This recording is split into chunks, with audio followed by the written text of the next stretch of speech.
My name is Javier Becerra. I have the proud privilege of being the chairman of the House Democratic Caucus, which stands here united today. We want to first say, a week after a horrible incident occurred in Paris, France, that we stand with every single person in France to say, we are with you, your fight is our fight, and anytime we must stand strong and stand firm, we will be there to help any people who want to fight for freedom and the ability to speak their mind. And that's why we stand here today, because we want to speak our mind and tell the American people that we have an opportunity to continue to protect our people, to provide them with the security that they expect will come from their leaders. Today we have an opportunity to prove that we're all ready to stand firm against terrorism, to fight for our people, and to show the rest of the world, including our friends and allies in France, that we will not let anything get in the way of the security of the American people. And so today we say, on a bill to protect the Homeland Security Act, let's do it right. Let's do it as bipartisan members of this House and simply as American leaders. Let's stand up for the American people's right to have security. No need to play games in politics. We are here to stand strong, to say to the people in France, and certainly to our own brothers and sisters here in America, we will stand firm to fight for your security, and that's why we want a clean Homeland Security bill that will do that, not something that will play partisan politics on something that is unnecessary. We have Mr. Thompson, Mr. David Price, Ms. Grace Meng, Ms. Kathleen Rice, Mr. Luis Gutierrez, and our leader Nancy Pelosi, who will speak about the unity in our caucus and how we will stand firm for freedom and the security of the American people. Mr. Benny Thompson. Hey, Benny. Thank you very much, Javier. My name is Benny Thompson. I'm the ranking member on Homeland Security Committee here in the House. What you have before you in the Homeland Security Appropriation Bill is something a lot of us said, I told you so. You single out Homeland Security because you want to do some extreme immigration tactics. What you see in the amendments attached to this appropriation bill is just what we thought would happen. Now we are picking on children, we are picking on individuals who really can't defend themselves. But for the most part, we're picking on people born in this country who are American citizens. We're going to say, all of a sudden, you are not good enough, go back. Now, how are you going to tell people to go back when they were born here? So there are a lot of things we have to address. But these are poison pill amendments clearly designed to placate the extreme right wing of the Republican Party. We're here to say we don't agree with it. The atrocities in Paris, the bombing in Colorado, the other things that are occurring dictate a focused approach on Homeland Security. These extreme amendments do not satisfy that. So we're here in absolute opposition to the amendments to say to the Republican leadership, you still have time to pull these amendments. Let's do it right. Homeland Security is a bipartisan effort. When bad people show up, they don't ask party affiliation, they don't ask gender, they don't ask where you're born, they just want to harm Americans. Let's get on with protecting this country. Thank you. All right. Good job. David Price. Good morning. I'm David Price, ranking member of the Homeland Security Appropriations Subcommittee. Ironically, our Homeland Security Appropriations Bill was one of the first to be negotiated. Both parties, both chambers, way back at the time the omnibus was being assembled. And the Republicans determined at that point to single out Homeland Security, the very governmental function they purport to protect and to defend, to single that out, to be put on a continuing resolution and to be up for grabs here in the new Congress in the new year. It's an outrageous abuse of the appropriations process, and it puts our country, our security, at risk. Don't let anybody tell you that this is without consequences, this idea of putting the Homeland Security Department on a continuing resolution. Some of the functions most compromised, again, ironically, are immigration enforcement, border security, the kind of work we need to do down there to deport dangerous criminals, and to transfer these unaccompanied children for humane treatment to HHS. The grants, the security grants at a time of heightened alert after the events in France, at a time of heightened alerts, the department would be required to hold back those Homeland Security grants that protect our states and our communities. Any kind of new starts to increase Secret Service, to increase protections of the White House, things we know must be done, would be delayed under this continuing resolution. It's a bad way to govern, bad in the sense that it hurts this department, it hurts this function, but also that it represents a kind of crass political opportunism, using this appropriations bill, which is bipartisan, bicameral, approved long ago, using this appropriations bill as a vehicle for a blatantly political anti-immigration purpose. And finally, believe me, these poison pills, they really are poison. This isn't just run-of-the-mill stuff. These amendments would even roll back the DREAM Act actions of a couple of years ago, would go after these students, go after the spouses of people serving in our military, and say that there's no discrimination, no discretion permitted with respect to deporting people who might pose a threat to this country. So this, just imagine if with the George W. Bush Department of Homeland Security, just imagine if Democrats in Congress had played these sorts of games. You know that we wouldn't have done it. You also know that the outcry would have been enormous. So the outcry needs to be enormous today. This is a gross abuse. This is an act that puts our country in jeopardy, and it aggravates some of the most divisive and difficult issues that we're facing in terms of immigration. So we should reject these amendments, and if any of these amendments are attached to a basically good and sound Homeland Security bill, if any of them are attached, they're killers. The bill should be defeated. We need to pass a clean Homeland Security bill, fund this department for the balance of the year, do right by our country and its security. Amen.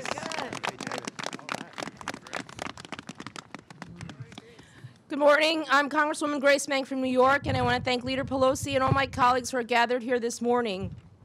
The Republicans have started this Congress by making it their priority to break up hardworking families and continuing on a costly path to move our nation backwards and not forward. Specifically, the Republicans have introduced amendments to the Department of Homeland Security bill that would derail the only real progress we have made in immigration over the past 2 years. Republicans are out of touch with the needs of our people and our country. They lack a fundamental understanding of how these proposals will affect our communities and all of our districts. Let me tell you a little bit about the men, women, and children affected by these harmful amendments, specifically the Asian American Pacific Islander community that is often overlooked in the national immigration discussion. Of the 11.2 million undocumented immigrants in the U.S., 1.3 million are of Asian or Pacific Islander descent. Of the 1.3 AAPI undocumented population, 2 million are under the age of 30. 4.5 million U.S. citizen children have at least one parent who is undocumented, and in 2013 alone, 72,000 parents of U.S. citizens' children were deported. These amendments would harm groups such as applicants for asylum and victims of torture, domestic violence victims, VAWA petitioners who may know no one in this country except their abuser, hundreds and thousands of young people under the DACA program.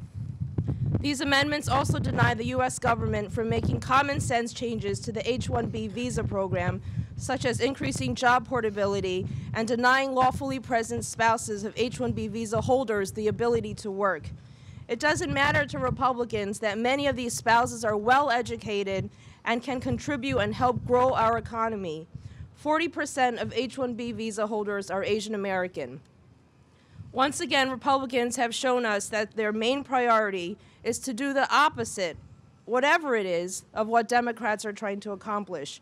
regardless of whether it is good or not for the economy and good for the American people.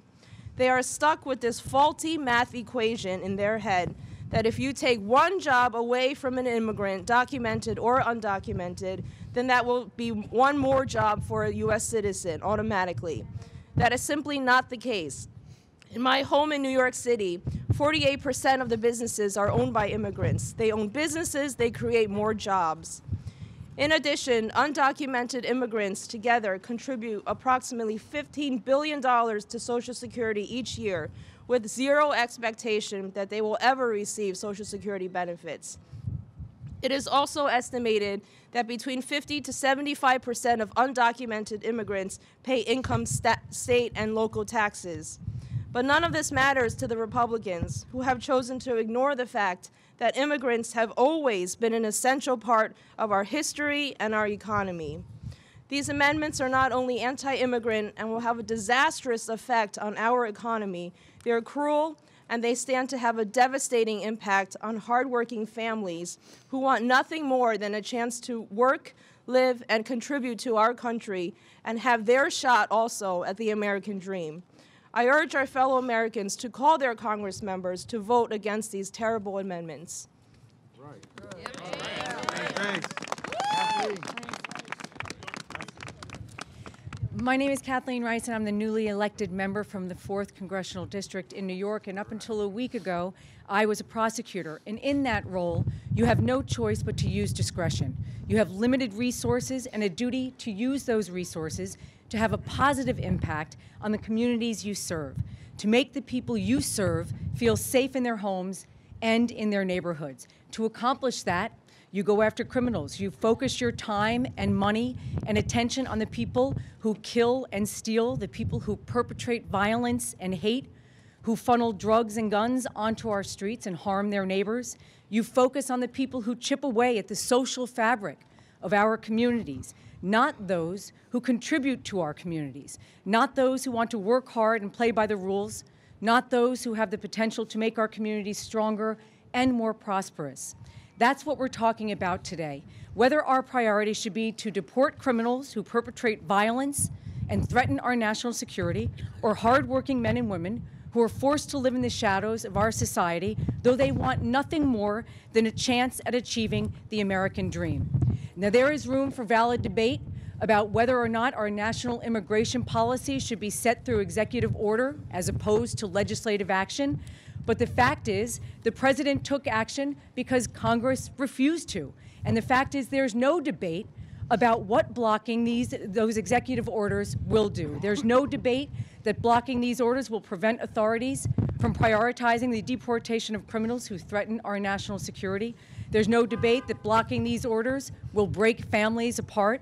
And there's no debate that blocking these orders will focus our limited resources on deporting young men and women who were brought into this country as children, young men and women who never chose to break our laws, who enrich the lives of those around them, and who have the potential to make this country a better place. Nor is there debate that leaving these orders intact will benefit our economy. A new report by the President's Council of Economic Advisors finds that by encouraging high-skilled immigrants to come to the U.S. and by allowing low-skilled immigrants to come out of the shadows and fully participate in our local economies, these executive actions will grow the U.S. economy by more than $90 billion over the next 10 years. They'll increase our GDP in New York by anywhere from $7 to $16 billion, increase our state's revenue by nearly $1 billion, and spur significant wage growth among both American-born workers and immigrants. Now, at a time when middle-class Americans are suffering severe wage stagnation and those at the bottom of our economic ladder are struggling to lift themselves up, these are benefits we cannot afford to pass up. I urge my Republican colleagues to present a clean bill that fully funds the Department of Homeland Security without these divisive and damaging amendments. If they are eager to address our broken immigration system, everyone standing before you here today would be more than happy to work with them to pass comprehensive bipartisan legislative solution. Thank you. Good job.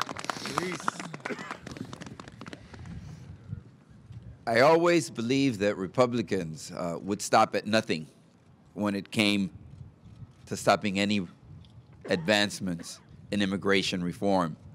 But I never thought they would just go after everything, every protection that has been issued during the last 5 years, whether it's for our dreamers, 600,000 of them who got right with the law, came before the government, submitted their fingerprints, went through a background check, today are working, are going to school, and have entered into the fabric of our American society. I never thought they'd go after the victims of abuse. Women who are abused by men will no longer be protected.